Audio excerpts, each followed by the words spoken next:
សួស្តីហើយក៏សូមស្វាគមន៍បាទជួបជាមួយខ្ញុំបាទសាជាថ្មីបាទអញ្ចឹងនៅវីដេអូនេះដែរគឺខ្ញុំចង់បង្ហាញពីរបៀបបាទយើងបង្កើត page បាទអញ្ចឹងបងប្អូនខ្លះគាត់ចេះហើយបងប្អូនខ្លះគាត់មិនទាន់ចេះអញ្ចឹងវីដេអូមួយនេះដែរគឺខ្ញុំធ្វើចែករំលែកជូនទៅបងប្អូនដែលគាត់មិនទាន់ចេះរបៀបបង្កើត page អញ្ចឹងបាទអញ្ចឹងរបៀបបង្កើត page វាងាយស្រួលទេបងប្អូនអញ្ចឹងសម្រាប់នៃការបង្កើត page យើងមាន account Facebook មួយសិនបាទអញ្ចឹងមុននឹងយើងធ្វើការបង្កើត page បាទអញ្ចឹងយើងបង្កើត account Facebook ឲ្យបានមួយសប្តាហ៍ឬក៏លើសពីសប្តាហ៍សិនសូមយើងបង្កើត page តាមក្រោយអញ្ចឹងដើម្បីឲ្យវាបាទកុំឲ្យខុសគោលការណ៍ឬក៏យើងបង្កើតអញ្ចឹងទៅឲ្យវាមានលក្ខណៈមួយ account Facebook របស់យើងចាស់បាទរៀងរឹងមាំអញ្ចឹងបាទអញ្ចឹងកុំឲ្យខាតពេលយូរបងប្អូនចូលមកកាន់បាទ account Facebook តែម្ដងបាទថាច់ទៅលើនឹងអញ្ចឹងមកបាទនេះ account Facebook របស់ខ្ញុំបា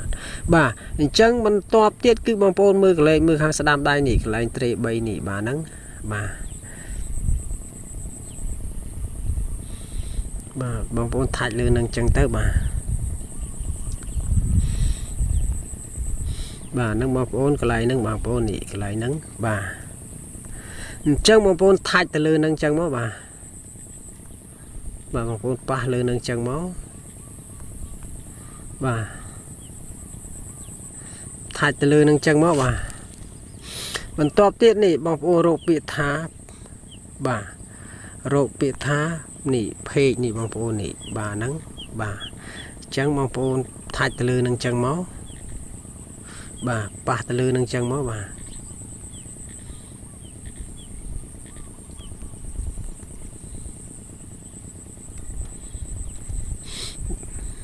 ទប៉ះទៅលើនឹងអញ្ចឹងមកបាទនេះបងប្អូននេះខាងលើនេះបាទនេះគេដាក់ថា create នេះបងប្អូនប៉ះលើនឹងមកបាទថាច់ទៅលើនឹងអញ្ចឹងមក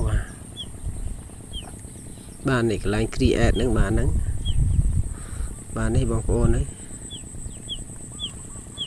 បាទអញ្ចឹងថាច់ទៅលើ create ហ្នឹងមកបាទពាក្យថា create បាទអញ្ចឹងបន្ទាប់ទៀតនេះបងប្អូនគេជ្រើសក្រមសាច់ហើយនេះបាទ personal នេះបងប្អូន professional នេះបងប្អូននេះបាទនេះ professional ហ្នឹងបាទនេះបាទអញ្ចឹងបងប្អូនធ្វើការបាទគេកំណត់នៅលើនឹងស្រេចអញ្ចឹងបងប្អូននេះបាទបងប្អូនចូលចុចពាក្យថា next បាទនេះខាងក្រោមនេះបាទហ្នឹងចុចពាក្យថា next ហ្នឹងអញ្ចឹងទៅបា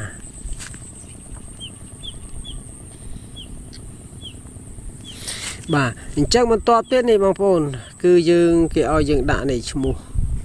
page របស់យើងបាទហ្នឹងបាទចង់បងប្អូនដាក់យ៉ាងម៉េចក៏បានដែរបាទអញ្ចឹងខ្ញុំទៅសេមួយបាទខ្ញុំដាក់ឈ្មោះរបស់ខ្ញុំអញ្ចឹងបងប្អូនស្រឡាញ់ឈ្មោះយ៉ាងម៉េចក៏បានដែរបាទអញ្ចឹងខ្ញុំសូមដាក់នេះមកបាទ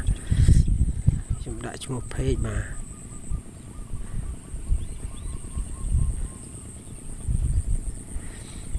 ខ្ញុំដាក់ជាលក្ខណៈខ្មែរបានគេ search ចាប់ឃើញបាទ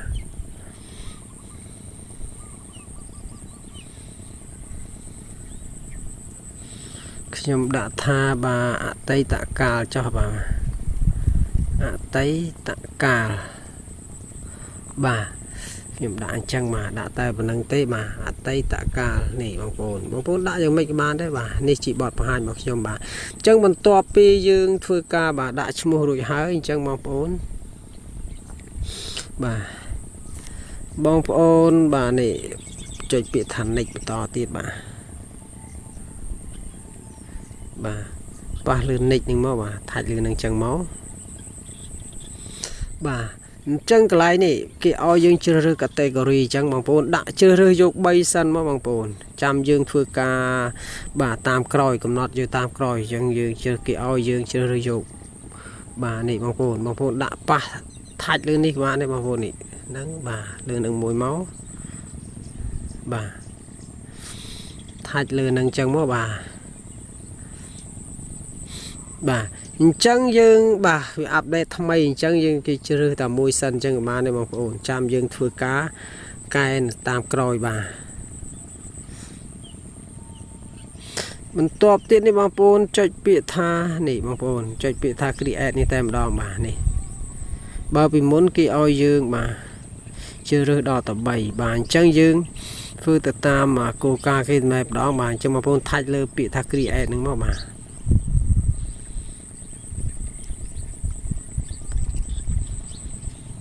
រងចាំបន្តិចបាទបាទអញ្ចឹងមកដល់កន្លែងនេះយើងទៅសេនេះបងប្អូនយើងទៅសេកន្លែងនេះក៏បានដែរនេះបងប្អូននេះកន្លែងនេះ bio នេះបងប្អូនអញ្ចឹងបងប្អូនទៅសេមកតិចតួចអីក៏បានដែរបាទទៅសេអញ្ចឹងមកដាក់ថាសួស្ដីអីអញ្ចឹងក៏បានដែរបងប្អូនបាទសួស្ដីចេះក៏បានដែរបងប្អូនយើងសេខ្មែរក៏បានដែរបងប្អូនសាច់តែចិត្តបងប្អូនបាទសួស្ដីបាទបងប្អូនទាំងអស់គ្នាអញ្ចឹងមកបាទបងប្អូនទាំងអស់គ្នាអញ្ចឹងមកបងប្អូន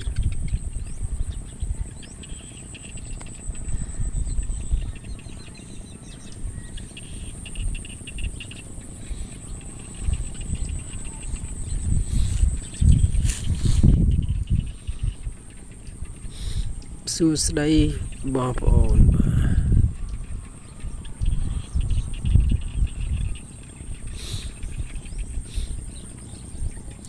បាទសួស្ដីបងប្អូនទាំងអស់គ្នាអញ្ចឹងមកបាទសេប៉ុណ្ណឹងសិនមកចាំយើងរៀបចំតាមក្រោយក៏បានដែរបងប្អូនទាំងអស់គ្នាតែប៉ុណ្ណឹងសិនមកបាទយើងដាក់អីចេះតិចមកបាទអញ្ចឹងបាទនេះបងប្អូនសេប៉ុណ្ណឹងសិនក៏បានដែរនេះសួស្ដីបងប្អូនទាំងអស់គ្នាបាទប៉ុណ្ណឹងសិនមកបាទបន្ទាប់ទៀតនេះបងប្អូនយើងអត់ចាំបាច់បំពេញអីនេះក៏បានដែរបងប្អូនកន្លែងនេះបើសិនជាបងប្អូននេះមាន website មាន email អញ្ចឹងខ្ញុំអត់បំពេញទេបាទអញ្ចឹងបងប្អូនចុចពាក្យថា nick តែម្ដងបាទនេះបងប្អូននេះចុចពាក្យថា nick តែម្ដងទៅបាទថាច់លើនឹងបាទថាច់កន្លែង nick នឹងមកបាទហើយបងប្អូនបំពេញនេះក៏បានដែរប៉ុន្តែខ្ញុំអត់មានអញ្ចឹងខ្ញុំអត់មាន website អីខ្ញុំបាទអតីតកាលនេះបងប្អូនអញ្ចឹងយើងលឿនទេបងប្អូនចង់បំពេញបែបបត់តាមដែលគេបាទបង្ហាញទៅដែលយើងបំពេញឲ្យ page របស់យើងមានលក្ខណៈស្តង់ដារប៉ុន្តែខ្ញុំធ្វើវីដេអូនេះដើម្បីឲ្យលឿនងាយស្រួលសម្រាប់បងប្អូនកុំឲ្យធ្វើទៅវែងឆ្ងាយបាទអញ្ចឹងយើងបំពេញតាមក្រោយទៀតបានដែរអញ្ចឹងបន្ទាប់ទៀតបងប្អូនចុចពាក្យថា nick នេះបងប្អូនបាទបងប្អូនចុចពាក្យថា nick ហ្នឹងមកបាទនេះបាទចុចពាក្យថា nick ចឹងទៅបាទនេះបាទនេះកន្លែងនេះគឺបាទអញ្ចឹងបងប្អូនកន្លែងនេះបងជឿរើស1 2អញ្ចឹងក៏បានដែរបាទនេះថាអញ្ចឹងមកក៏បានដែរបាទយើង add friend បាទអញ្ចឹងបន្ទាប់ទៀតនេះបងប្អូនចុចពាក្យថា nick តែម្ដងនេះបងប្អូនប៉ុណ្្នឹងសិនមកបាទចុចពាក្យថា nick ចឹងមកបាទមិនដែរយើង invite គេបាទយើងដូចថាយើងក៏អល់ invite ក៏បានដែរបងប្អូនបាទសូមអធិស្ឋានដោយសារតែយើងទើបបង្កើតអញ្ចឹងយើងមិនទាន់មានបាទ friend របស់យើងអញ្ចឹងបាទនឹងដូចថា friend ក៏បានដែរបងប្អូនកន្លែងហ្នឹងបាទអញ្ចឹងយើងចុចពាក្យថានេះ nick មកបងប្អូនចុចពាក្យថា nick ហ្នឹងមកបាទអញ្ចឹងយើងក៏មិនទាន់អល់ invite ដោយសារតែយើងមិនទាន់មានវីដេអូផុសនៅឡើយអញ្ចឹងបងប្អូនចុចពាក្យថា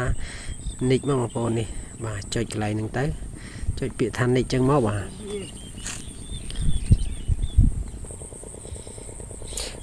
អញ្ចឹងបងប្អូនធ្វើការនេះថាច់កន្លែងដាននេះទៅបាទថាច់លើនឹងចឹងមក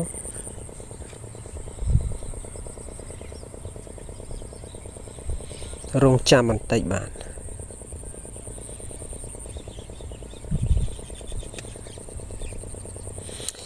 នេះបងប្អូនបានហើយនេះបងប្អូនអតីតកាលនេះបងប្អូននេះឈ្មោះ page របស់យើងបាទនេះឈ្មោះ page របស់ខ្ញុំនេះខ្ញុំបានបង្កើតហ្នឹងបាទអញ្ចឹងបងប្អូនធ្វើការបំពេញតាមក្រោយក៏បានដែរបាទបំពេញតាមក្រោយក៏បានដែរអញ្ចឹងខ្ញុំធ្វើកុំអោយវាយើងយូរពេកបងប្អូនអញ្ចឹងបងប្អូនធ្វើការបំពេញបែបបត់ឲ្យមានលក្ខណៈស្តង់ដារក៏បានដែរប៉ុន្តែវីដេអូនេះគឺខ្ញុំធ្វើកុំអោយបងប្អូនសាំញ៉ាំអញ្ចឹងបាទ បាទអញ្ចឹងបើសិនជាបងប្អូនចង់បាទឲ្យខ្ញុំធ្វើវីដេអូពីលក្ខណៈបាទយើងឲ្យបាទខឲ្យเพจរបស់យើងស្តង់ដារយើងប្រពេញបែបបត់ហ្នឹងបាទអញ្ចឹងវីដេអូរបស់ខ្ញុំគឺមានតែប៉ុណ្្នឹងទេបងប្អូនបាទគឺមានតែប៉ុណ្្នឹងទេគឺយើងបង្កើតភ្លាមគឺយើងបានបាទរៀលតែម្ដងនេះបងប្អូនបាទនេះបាទអញ្ចឹងបងប្អូនយើងបង្កើតទុកចោលសិនក៏បានក៏ល្អបងប្អូនទុកប្រហែលជា2 3ថ្ងៃទៅហើយចាំបងប្អូនធ្វើការបំពេញនេះសូមអធិស្ឋានបងប្អូនសូមធ្វើការនេះបងប្អូនតាំង profile បាទអញ្ចឹង page របស់យើងគឺថ្មីខ្ចីបាទអញ្ចឹងយើងទុកចោលវា2 3ថ្ងៃសិនទៅកុំឲ្យវាខុសគោលការណ៍សូមយើងធ្វើការបាទតាំងរូប profile បាទអញ្ចឹងវីដេអូរបស់ខ្ញុំគឺមានតែប៉ុណ្្នឹងទេបើសិនជាបងប្អូនគិតថាវីដេអូរបស់ខ្ញុំមានអត្ថប្រយោជន៍សូមឲ្យបងប្អូនបាទជួយចុច like subscribe បាទនឹងដាក់រូបកណ្ដឹងម្នាក់មួយផងនិងបងប្អូនចូលខាងក្រោម description អាចបាទចុច follow page របស់ខ្ញុំម្នាក់មួយផងដើម្បីទទួលបានបាទនៅបាទ follow របស់ខ្ញុំបាទ page របស់ខ្ញុំហ្នឹងបាទអញ្ចឹងកុំឲ្យខាត់ពេលយូរបាទក៏សូមអរគុណនិងគោរពលាបាទ